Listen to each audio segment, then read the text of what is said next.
کہ لوگوں کو پتہ ہونے کے باوجود وہ اس پر عمل نہیں کرتے۔ وجہ یہی ہے کہ ہم میں بے یقینی جو ہے وہ بہت زیادہ پائی جاتی ہے۔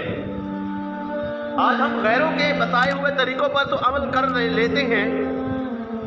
آج ہم انگریزوں کے بتائے ہوئے طور طریقوں پر عمل کرنا یقین سمجھتے ہیں، لیکن بڑے افسوس کے ساتھ کہنا پڑتا ہے کہ رسول اللہ صلی اللہ علیہ وآلہ وسلم کے فرامین پر عمل کرنا وہ ہم سمجھتے ہیں کہ اس میں یقین نہیں ہے۔ حتیٰ کہ ابو لہب کی بیوی، ابو لہب کا بیٹا اور ابو لہب خود محبوب علیہ السلام کو پریشان کرنے میں اس نے کوئی کسر نہیں چھوڑی۔ محبوب علیہ السلام کے راستے میں ابو لہب کی بیوی وہ کانٹے بچھاتی ہے، اوجریاں گراتی ہے، اور محبوب علیہ السلام کے گردن مبارک میں کپڑا ڈال کر کھینچا جاتا ہے، طرح طرح کی تکلیفیں دی جاتی ہیں۔ یہ وہ گھرانہ ابو لہب کا ہے۔ ابو لہب کے بیٹے نے محبوب علیہ السلام کو زیادہ پریشان کیا۔ جب محبوب علیہ السلام کو محسوس ہوا کہ یہ شخص تو حد سے بڑھ رہا ہے، محبوب علیہ السلام نے اس کے لیے ہاتھ اٹھائے اور دعا کی، اللہم سلط علیہ قلبک۔ یہ 4 جملے جو ہیں، 4 کلمے اللہ تعالیٰ کے محبوب نے ارشاد فرمائے، اللہم سلط علیہ قلبک، یا اللہ اس پر کوئی تو اپنا کتا مسلط فرما دے۔ ابو لہب کے بیٹے کے لیے محبوب نے یہ بددعا فرمائی، اس کے لیے کوئی اللہ تو اپنا کتا مسلط فرما دے۔ اب لوگوں نے بتایا ابو لہب کو کہ اس آخری نبی نے تیرے بیٹے کے بارے میں یہ جملے جو ہیں وہ بولے ہیں۔ وہ سر پکڑ کے بیٹھ جاتا ہے۔ سنیں ایک کافر کا عقیدہ، ایک کافر کا یقین دیکھے کہ میرے اور آپ کے نبی علیہ السلام کے لیے وہ کتنا پکا یقین رکھتا ہے۔ جب لوگوں نے آ کے بتایا نا کہ تیرے بیٹے کے لیے اس نبی نے یہ جملے بولے ہیں، اللہم سلط علیہ قلبک، یا اللہ اس پر کوئی اپنا کتا مسلط کر دے، وہ سر پکڑ کے بیٹھ جاتا ہے۔ لوگوں نے کہا بھی ہوا کیا ہے؟ اس نے کہا کہ اس زبان سے جو بھی نکلا ہے نا آج تک ہم نے سچ ہوتے دیکھا ہے،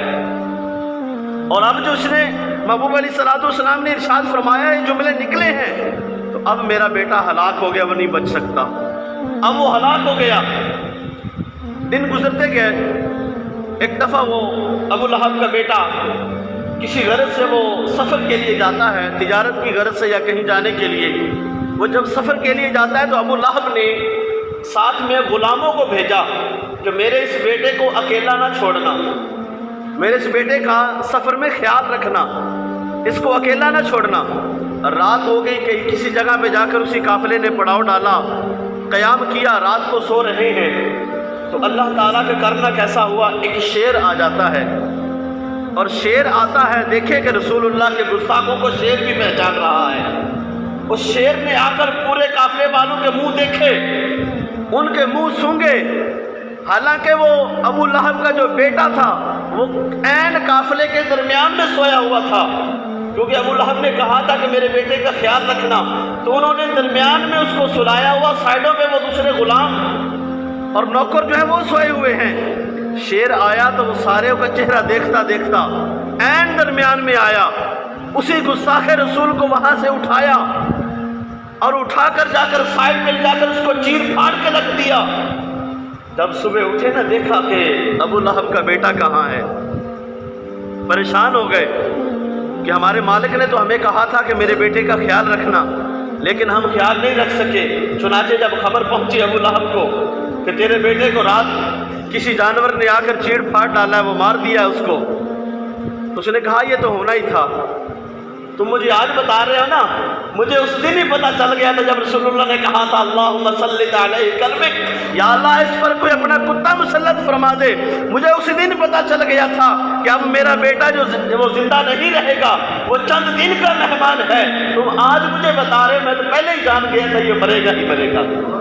ایک کافر کا اتنا عقیدہ، اتنا یقین میرے نبی پر، اتنا عقیدہ وہ رکھتا ہے ہمارے نبی پر، اور آج ہم ہیں کہ اپنے محبوب علیہ السلام پر اتنا یقین اور عقیدہ نہیں رکھ رہے۔ یہ بے یقینی کی ہی وجہ ہے کہ آج ہم تباہ و برباد ہو رہے ہیں، ذلیل و رسوا ہو رہے ہیں،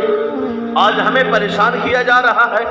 آج مسلمانوں کو جگہ جگہ پہ پریشان کیا جا رہا ہے، آج مسلمان آپس میں لڑے مرے جا رہے ہیں، کیونکہ آج ہم نے جو رسول اللہ کا دامن چھوڑ دیا ہے، آج ہم نے جو مصطفیٰ علیہ السلام کے پیاری پیاری سنتوں پر عمل کرنا چھوڑ دیا ہے، آج ہم نے جو قرآن کے بتائے ہوئے طریقوں پر عمل کرنا چھوڑ دیا ہے، جب ہم نے